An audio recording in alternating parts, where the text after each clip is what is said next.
예상외로 시청자분들이 삼색기가 처음 나왔을 때 굉장히 좋아해 주셨습니다. 그 별게 없다는 이유로 좋아해 주시더라고요.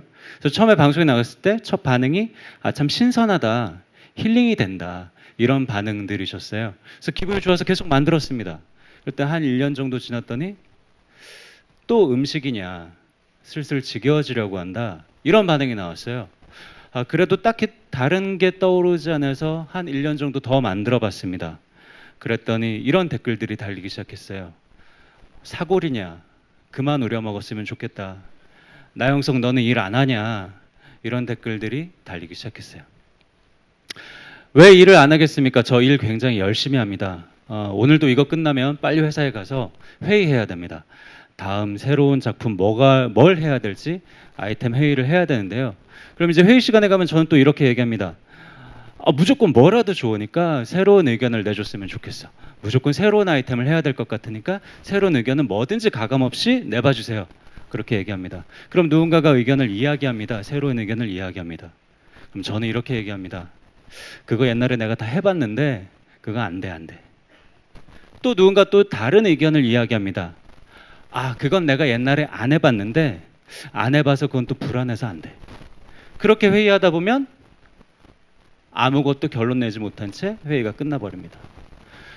불안에 떨다가 나도 모르게 새로운 시도를 하기보다는 과거에 답습하게 되는 거예요. 왜 그렇게 되는 걸까요? 망할까봐 두려워서 그렇습니다. 예능 프로그램이 한번 망하면 제작비 1, 20억이 허공으로 사라져버립니다. 저는 예능이니까 그나마 다행이에요.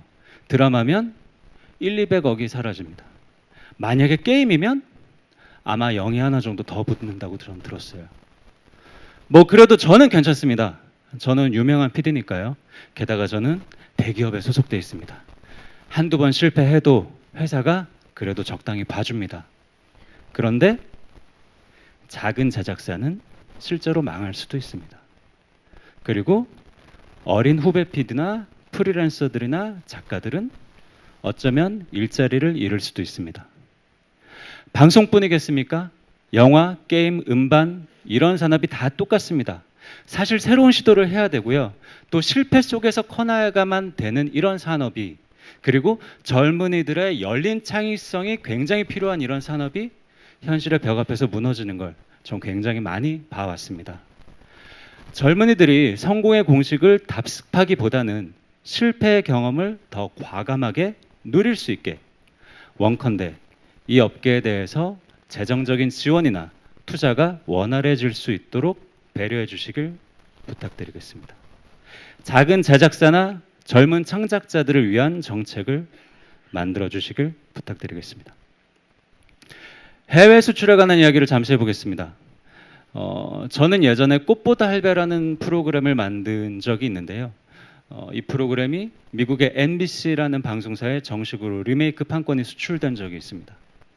굉장히 기뻤어요. 그리고 수출을 하고 까맣게 잊고 있었는데 6개월 정도 있다가 MBC 방송사에서 전화가 왔습니다. 이해 안 가는 부분이 좀 있는데 설명을 좀 해줬으면 좋겠다라고 하는 거예요. 그래서 굉장히 간단한 프로그램인데 할아버지 네 분을 짐꾼이 모시고 여행을 하는 아주 간단한 프로그램인데 이해 안 가는 게 뭐가 있을까 궁금했습니다. 그들이 이렇게 물어봤습니다. 이 짐꾼은 왜 할아버지들이 하는 이야기는 모두 이렇게 죽는 신용을 하면서 들어야만 하느냐? 그는 혹시 노예인 거냐? 한국에는 노예가 있느냐? 라고 묻는 거예요. 그래서 그런 게 아니다. 그때 알았습니다. 문화가 다르구나. 미국에서는 젊은 사람이든 나이 든 사람이든 수평적으로 대하는 문화가 있고 저희는 연배가 높으신 분을 존중하는 문화가 있기 때문에 문화적 차이가 있는 거였어요. 당신들에게 넘어간 상태니까 당신들의 문화에 맞게 변형해서 제작하시면 될 것 같아요. 라고 얘기를 했어요. 그리고 1년쯤 있다가 미국판 꽃보다 할배가 방송이 되었고요. 제가 방송을 통해서 확인했습니다. 그리고 그 결과물은 그닥 제 마음에 들지 않았습니다. 그때 후회했습니다. 그때 전화가 왔을 때 미국에 가서 조금 더 자세하게 설명하고 문화적인 간극을 조금 더 줄이고 그 다음에 그들의 제작 노하우를 듣고 우리의 노하우를 전수했으면 그 다음 일이 조금 더 수월하게 진행됐을 텐데 참 아쉽다. 이 다음번에 미국에서 전화가 오면 그땐 그렇게 해야지 하고 전화를 기다렸습니다. 그 뒤로 전화는 아직 한 통도 오지 않았습니다. 저희는 팔려고 하는 사람입니다. 팔려고 하는 사람이 직접 찾아가서 설명하고 세일즈를 해야 되는데 사실 꽃보다 할배처럼 그들이 먼저 연락을 오는 경우는 극히 드물어요. 세일즈라는 건 직접 우리가 보따리에다가 담아 싣고 우리 프로그램을 담아 싣고 음반을 담아 싣고 영화를 싣고 게임을 싣고 누군가에게 찾아가서 설명하고 PT하고 이걸 사주세요. 마음에 들지 않으면 그럼 이건 어떤가요? 라고 물어보는 게 세일즈입니다. 어떤 부분은 민간 차원에서 할 수 있지만 또 어떤 부분은 정부에서 도와주지 않으면 뚫기 힘든 부분들이 있습니다. 특히나 저처럼 기업에서 일하지 않고 독립적으로 창작하시는 분들에게는 그러한 부분들이 더욱더 필요할 거라고 생각됩니다. 그런 부족한 부분들을 도와주시길 바랍니다. 길을 닦는 일은 저희처럼 앞선 선배들의 몫이지만 정부나 공공기관의 도움은 분명히 필요한 부분입니다. 그 길 위를 능력 있는 후배들이 빛의 속도로 달려가기를 저는 바랄 뿐입니다. 요즘은 콘텐츠 창작과 소비의 환경이 굉장히 빠르게 변하고 있습니다. 5세대 통신, 글로벌 플랫폼, 여러 가지 환경 변화가 더 새롭고 창의적이고 실험적인 콘텐츠에 대한 기대와 소비를 확장시키고 있습니다. 창작자들이 상상력에 날개를 달아줄 수 있는 그러한 기술도 나날이 발전하고 있습니다. 그리고 우리는 세계 그 누구에도 뒤지지 않는 창의력을 가지고 있다고 자부합니다. 능력 있는 제작자들이, 꿈을 꾸는 후배들이 좋아하는 프로그램과 컨텐츠를 실컷 만들고 그 컨텐츠가 국내를 넘어서 지구 좀 많은 사람들에게 사랑을 받기 바랍니다. 우리가 상상하는 모든 것이 실컷 현실로 만들어 보면 좋겠습니다. 그들이 자유롭게 상상하고 제약 없이 시도하고 실패하더라도 북돋워 줄 수 있는 환경이 되었으면 좋겠습니다. 감사합니다.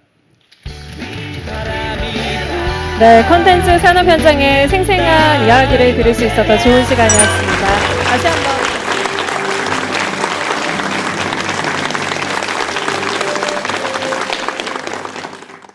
존경하는 국민 여러분, 우리가 만든 콘텐츠가 세계를 행복하게 만듭니다. 외국 정상들을 만날 때마다 빠지지 않는 대화 소재가 K-팝과 K-드라마입니다. 방문하는 나라마다 우리 노래를 따라 부르고 우리 게임과 웹툰, 캐릭터, 드라마와 영화를 즐기는 젊은이들을 만날 수 있었습니다. 한국어를 배우려는 열기도 빠르게 확산되고 있습니다.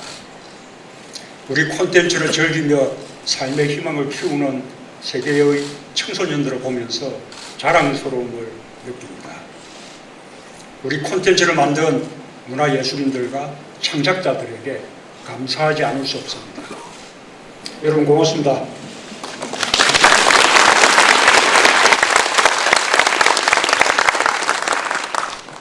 한국콘텐츠진흥원의 콘텐츠 인재 캠퍼스는 우리 콘텐츠의 미래를 책임질 인재들의 요람입니다. 이곳에서 오늘 콘텐츠와 문화의 힘으로 혁신 성장을 이루기 위한 콘텐츠 산업 3대 혁신 전략을 보고드리게 되어 매우 기쁩니다. 우리 콘텐츠가 국경을 넘어 한류를 만들어낸 지 20년. 처음에는 특정 지역의 잠깐의 열풍이거니 했는데 그런데 우리는 지역과 장르를 넘어 세계인들의 소통과 공감을 이끌어내는 나라가 되었습니다. 우리 콘텐츠 산업의 경쟁력도 높아졌습니다. 문화를 수입하는 나라에서 수출하는 나라가 되었고 2012년 드디어 처음으로 문화산업 흑자국가로 탈바꿈했습니다.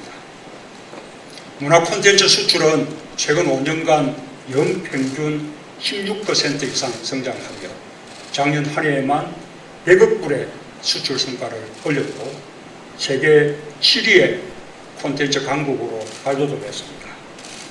분야별로는 반도체 다음 가는 성장세입니다. 고용면에서도 65만 명이 넘는 인재들이 콘텐츠 산업에 종사하고 있고 일자리 확대의 중요 산업이 되고 있습니다.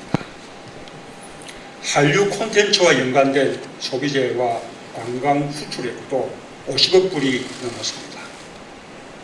한류 문화로 연결되는 우리 음식과 화장품, 자동차, 핸드폰, 가전제품 등도 매력적인 상품이 되면서 세계인의 생활에 스며들고 있습니다.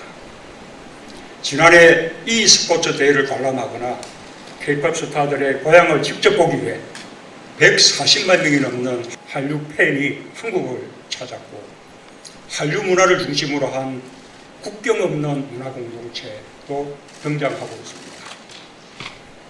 콘텐츠 상품 100달러를 수출할 때 소비재와 서비스를 비롯한 연간 산업 수출이 그 2배가 넘는 248달러에 달한다는 연구도 있습니다. 실제로 작년 한 해 한류가 만들어낸 생산 유발 효과는 무려 20조 원에 가깝습니다. 콘텐츠는 문화를 넘어 대한민국 경제를 살리는 중요한 산업이 되었습니다.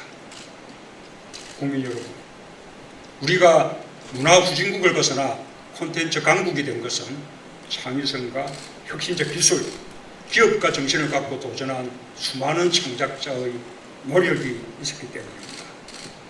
세계 최고 수준의 초고속 인터넷망을 활용하여 온라인 게임을 만들고 수출한 게임 개발자들이 있었기에 우리는 e스포츠 세계 1위의 위상을 갖게 되었습니다. 방탄소년단은 팬과 직접 소통하는 혁신적인 비즈니스 모델을 개척했고, 우리 나영석 PD의 꽃보다 할배 같은 그런 콘텐츠들은 아까 직접 말씀하셨듯이 한국형 콘텐츠로서 포맷 자체를 수출하고 있습니다. 4차 산업혁명 시대에도 발빠르게 적응하여 한류 멀티 콘텐츠, 또 1인 크리에이터들이 만든 창작 콘텐츠들은 글로벌 레폼과 세계 최초 5G 상용화 기술에 실려 전 세계에서 동시에 즐길 수 있게 되었습니다. 정부는 우리 콘텐츠의 강점을 살려 창의적인 아이디어와 혁신적인 기술을 가진 창작자들이 얼마든지 도전하고 성공할 수 있도록 뒷받침하고자 합니다. 콘텐츠 산업 3대 혁신 전략을 통해 창작자들의 노력에 날개를 달아드리겠습니다.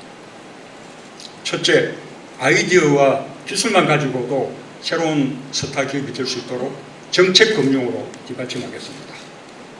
콘텐츠 모금 투자 펀드를 신설하고 콘텐츠 기업 보증을 확대하여 향후 3년간 콘텐츠 산업 지원 투자 금액을 기존 계획보다 1조 원 이상 추가 확대하겠습니다.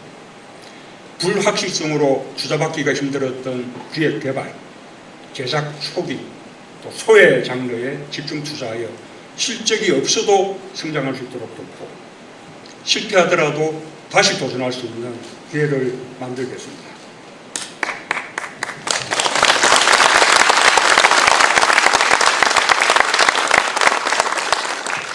아직 시장이 충분히 형성되지 않은 실험적인 분야에 대한 지원도 확대할 것입니다. 둘째, 가상현실, 증강현실과 혼합현실을 활용한 실감 콘텐츠를 육성하여 미래성장 동력을 확보하겠습니다. 실감 콘텐츠 분야는 본격적으로 시장이 활성화되지 않았기 때문에 과감한 투자로 글로벌 시장을 선점할 수 있는 분야입니다. 홀로그램, 가상현실 교육과 훈련 콘텐츠를 비롯한 실감 콘텐츠를 정부와 공공 분야에서 먼저 도입하고 활용하여 시장을 빠르게 활성화시키겠습니다. 가상현실로 동대문 시장에 옷을 입어보고 바로 살 수 있는 실감 쇼핑몰 구축, 방에서도 석굴암을 현장에서 보는 것처럼 체험하거나 K-POP 공연을 증강현실로 생중계하는 등의 문화관광 실감 콘텐츠를 더욱 빠르게 실현할 수 있을 것입니다. 게임이나 음악 콘텐츠와 신기술을 융합하는 한류 실감 콘텐츠도 가능할 것입니다. 창작자들과 기업들은 역량을 강화하고 국민들은 쉽게 체감하고 활용할 수 있는 아시아 최대 규모의 실감 콘텐츠 인프라를 구축하고 핵심 인재를 키워나가겠습니다. 셋째, 신한류를 활용하여 연간 산업의 성장을 견인하겠습니다.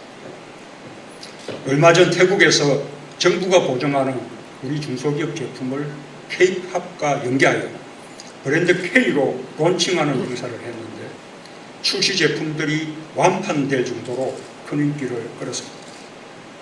우수한 제품들의 해외 판로를 한류 콘텐츠 기업과 정부가 함께 개척한 좋은 사례가 될 것입니다.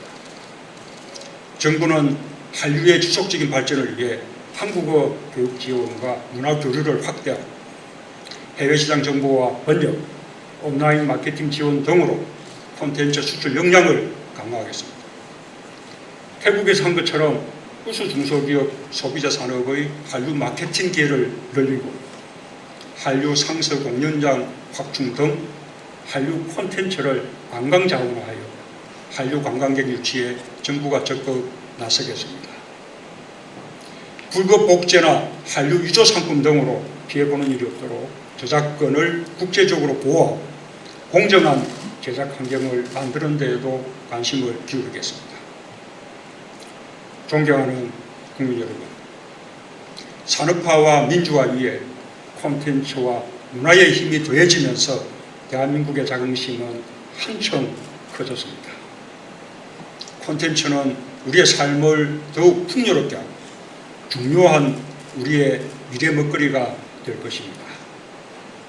우리에게는 자랑스러운 전통문화 유산이 있고 신념과 끼, 창의성이 있는 국민이 있으며 꿈을 가진 청소년도 많습니다. 마음껏 상상하고 도전하길 바랍니다.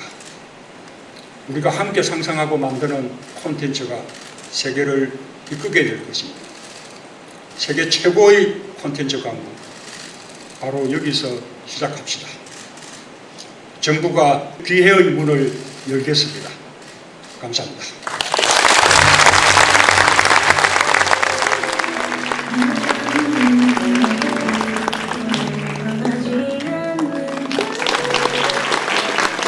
콘텐츠가 굉장히 부드러운 것이고 말랑말랑한 것이기 때문에 정책 보고가 때로 딱딱할 수가 있어서 그냥 이런 복장으로 왔다는 말씀을 드립니다.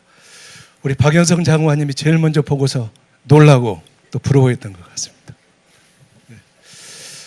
사실은 대통령님께서 아까 말씀 중에 저희들의 3대 혁신 전략에 대해서 거의 다 말씀을 해주셨습니다. 저는 요약하는 의미로 다시 한번 보고를 드리도록 하겠습니다. 자, 그러면은 관계부처가 함께 수립한 콘텐츠 산업 3대 혁신 전략을 보고를 드리도록 하겠습니다.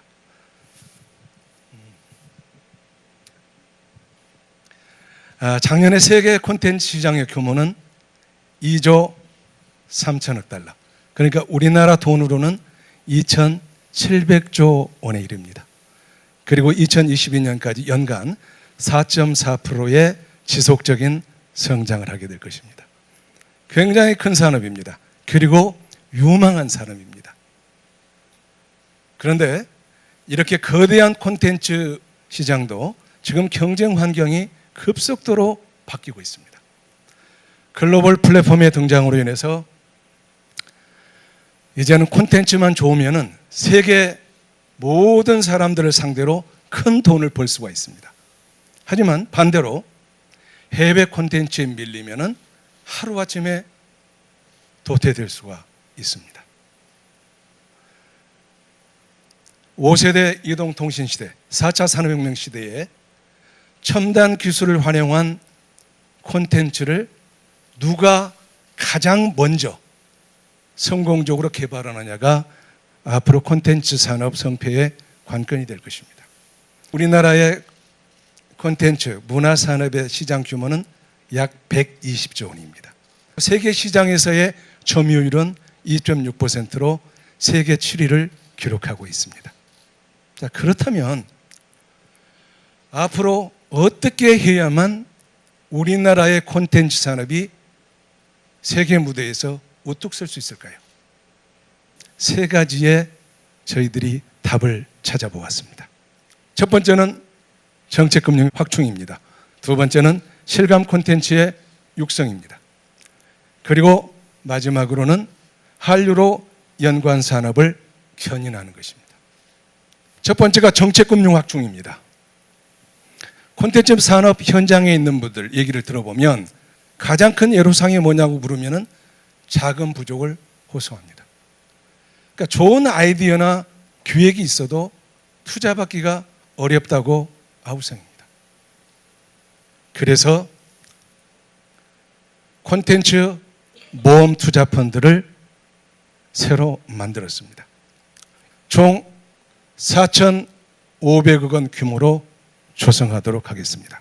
내년부터 2022년까지 콘텐츠 산업 정책 금융을 1조 원 이상 추가로 공급 확대하도록 하겠습니다.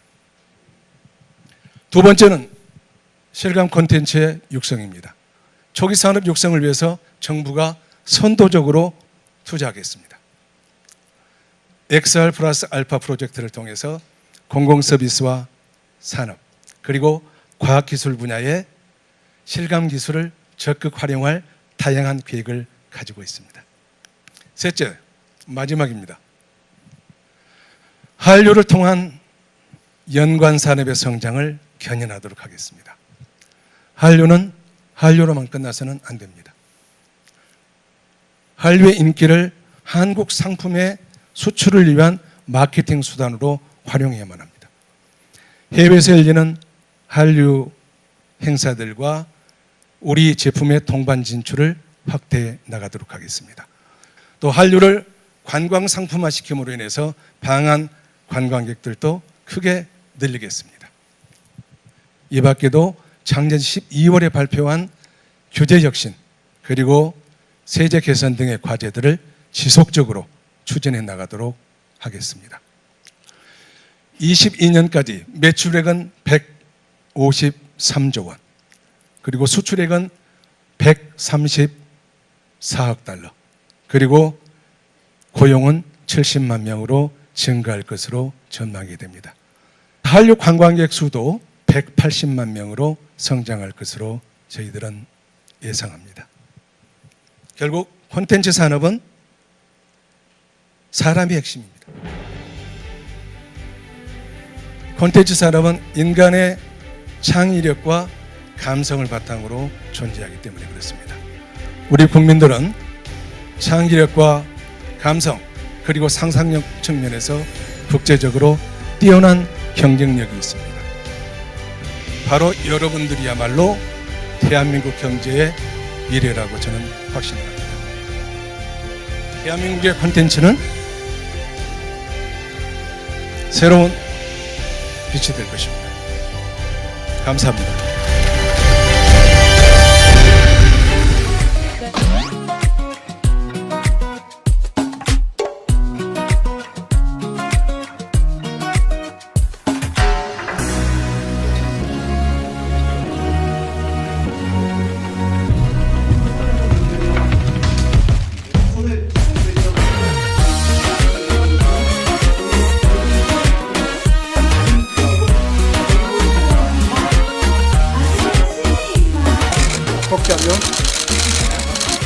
안녕하세요, 대통령님.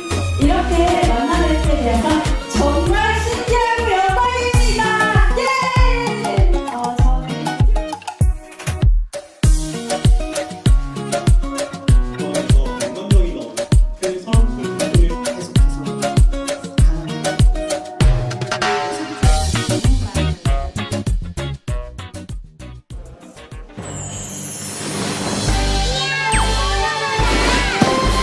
저는 140개국에 나가 있고요. 전 세계에 5억 명 이상의 시청자, 상품관액이 1,200중, 한 해 상품 판매액이 1조 2천억 원, 그리고 지금까지 누적 로열티가 2천억 원에 육박합니다.